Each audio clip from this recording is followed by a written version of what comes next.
బాబయ్య ఎంత కావాలి? 3 రోజులుగా ఏం తినలేదు తాగలేదు. ఒక 100 రూపాయలు ఉంటే దానం చేయ బాబయ్య. ఓ అవునా, ఈ 1000 తీసుకో, ఖర్చులుకుంటది. అబ్బా ఏమి దానగుణవయ్యా, నీ దానగుణం నీ మొహం చూస్తుంటే నీకు ఒకటి ఇవ్వాలనుంది.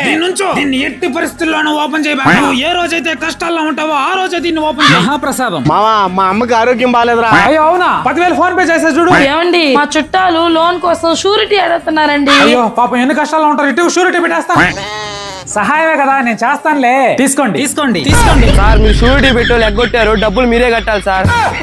సార్ ఈఎంఐ కరెంటు బిల్లు, అప్పు కట్టండి. EMI sir. స్కూల్ బిల్ వచ్చేసింది, మొబైల్ బిల్, చదువుకున్నావు సిగ్గులేదా? నువ్వు కష్టాల్లో ఉన్నప్పుడే దీన్ని ఓపెన్ చెయ్యి.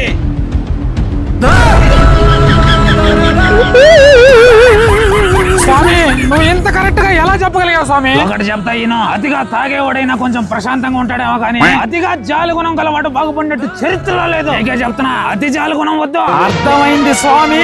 మామా హాస్పిటల్ మందులు తీసుకురండి రా, అర్జెంట్ గా డబ్బులు కావాలరా. మందులు ఏమండి షూరిటీ? మామా 5 లక్షలు అప్పే మామా. అమ్మ తోటరా, నిజంగా కావాలరా.